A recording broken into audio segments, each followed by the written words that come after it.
Hello friends, welcome back to my channel. If you are new here, my name is Anis. Today I'll teach you 10 very common Danish expressions that you will hear in everyday life. इससे पहले भी मैं Danish expression पर एक video बना चुकी हूँ. अगर आपने वह नहीं देखा है तो उसका लिंक आपको डिस्क्रिप्शन बॉक्स में मिल जाएगा. So let's start.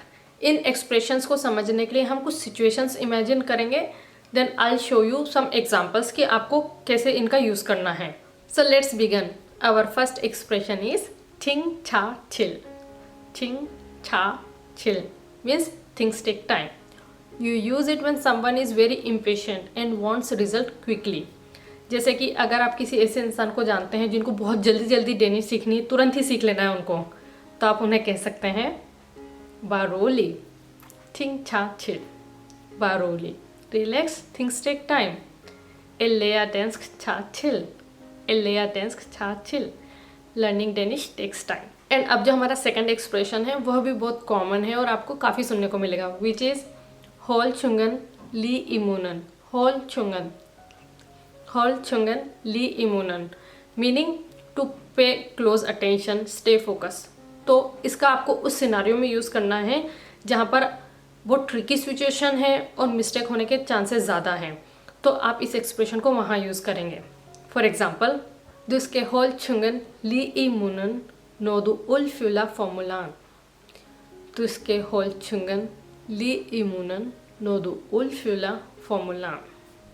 Another example could be Reglerna är svåra, så håll tungen li i munnen. Reglerna är svåra, så håll tungen li i munnen. And our third expression is ett yok i spineten. Ett yok i spineten. अब अगर word to word इसका literal translation करेंगे तो बनेगा to step in spinach. And imagine करके देखिए, अगर आप पालक के ऊपर स्टॉर्म कर रहे हैं, जंप कर रहे हैं, चल रहे हैं, तो कितना मेसी हो जाएगा, right?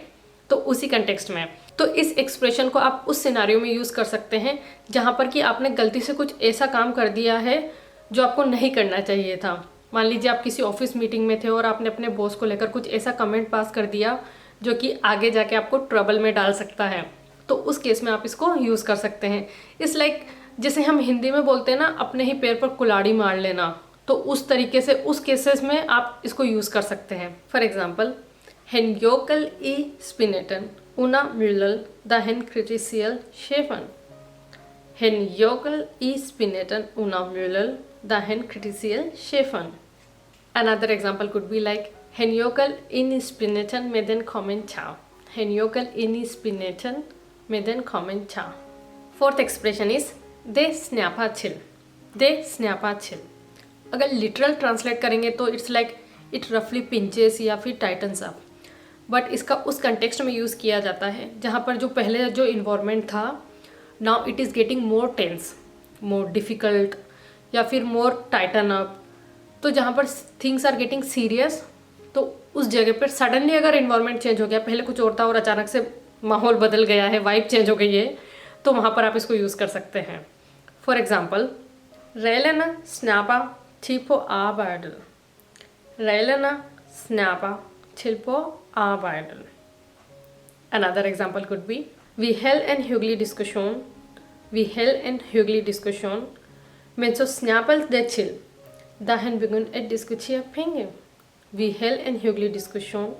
Men så snappade det till da hen började att diskutera pengar. Fifth expression, they go knock.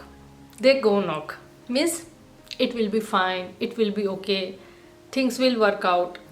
So अगर आपको किसी को रीअश्योर करना है कैजुअली, तो आप इस एक्सप्रेशन को यूज़ कर सकते हैं. Casually, not life and death situation. जैसे कि मान लीजिए एक सिनारियो, आपके फ्रेंड ने आपको आके बोला कि उसका एक एग्ज़ाम है और वो काफ़ी नर्वस है.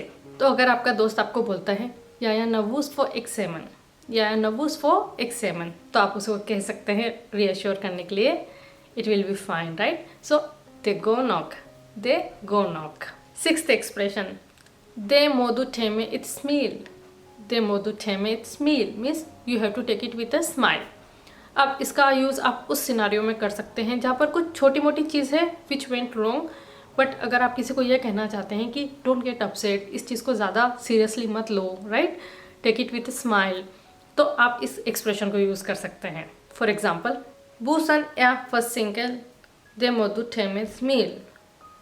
Bussen forsinket, det må du ta med et smil. Another example could be, vi har dessverre ikke til deg i dag, det må du ta med et smil. Vi har dessverre ikke til deg i dag, det må du ta med et smil. Seventh expression, det kan man ikke gjøre noe ved. Det kan man ikke gjøre noe ved means one cannot do anything about it. You use it when something unfortunate happen and it is out of your control. You can't do anything about it. तब आप इस expression को use करेंगे. For example, Busan forsinket again, या det kan man ikke gøre noget ved. Det kan man ikke gøre noget ved. So it's a very Danish way of accepting things which are out of your control, very calmly but practical. चलिए अब बात करते हैं हमारे 8th expression की, which is दया इक्तवेया. दया इक्तवेया means it's not worth it. When something is not worth of your energy, time, effort, किसी चीज़ को लेकर ट्रबल लेना या रिस्क लेना, मतलब बेसिकली वहाँ पर वर्थ नहीं है. जैसे मान लीजिए कि कोई चीज़ है बहुत चीप क्वालिटी की है लेकिन उसका प्राइस बहुत ज़्यादा हाई है, तो उस केस में भी आप इसको यूज़ कर सकते हैं. बेसिकली जहाँ पर वर्थ नहीं है किसी भी चीज़ की, स्ट्रेस लेना, टाइम या एनर्जी, अटेंशन जो भी है, तो वहाँ पर आपको इसका यूज़ करना है. एग्जाम्पल से समझते हैं. जैसे कि ska jag virkelig diskutera med ham igen? Ska jag virkelig diskutera med ham igen? Nej, det är inte värt. Nej, det är inte värt. So it's a very practical and no nonsense Danish way of saying don't bother, save your energy. अब आ चुके हैं हम हमारे second last and 9th expression पे, which is सदन याद है. सदन याद है, ये आपको बहुत ज़्यादा सुनने को मिलेगा. इसका मतलब होता है that's how it is, that's life, this is what it is. उन कंटेक्स्ट में आप इसको यूज़ कर सकते हैं. फॉर एग्ज़ाम्पल, जैसे कोई सिचुएशन ऐसी है कि आपका कंट्रोल ही नहीं है उस पर, आपको एक्सेप्ट करना ही पड़ेगा कि अब जैसा है वैसा है, राइट. तो आप इसको वहाँ पर यूज़ करेंगे.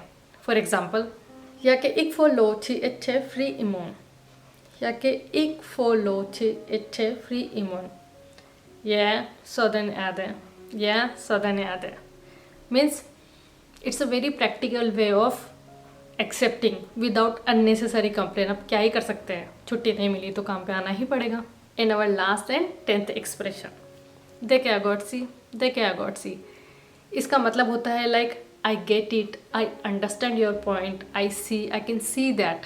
You use det kan jeg godt sige for acknowledgement या to show understanding. जैसे अगर आप किसी से बात कर रहे हैं और वो जो भी बात आपसे बोल रहे हैं आप अग्री करते हैं और ये शो करना चाहते हैं आपका अग्रीमेंट, दैट आप उनके साथ अग्री करते हैं, आपको उनकी बात समझ में आ रही है, you can see the point, वहाँ पर आप det kan jeg godt sige बोल सकते हैं. या det kan jeg godt sige nu, या det kan jeg godt sige nu, या det kan jeg godt sige nu. सो ये थे 10 मोस्ट कॉमन डेनिश एक्सप्रेशन. तो आप इनको अपनी डेली कन्वर्सेशन में यूज़ कीजिए to sound more natural in Danish. I hope कि आपको यह वीडियो यूज़फुल लगा होगा और आपने कुछ नया सीखा होगा. अगर आपको वीडियो अच्छा लगा तो आप इसे लाइक कर सकते हैं, और अगर आपने मेरे चैनल को अभी तक सब्सक्राइब नहीं किया है और ज़्यादा डेनिश सीखना चाहते हैं तो आप मेरे चैनल को सब्सक्राइब कर सकते हैं. Thank you so much for watching this video until the very and.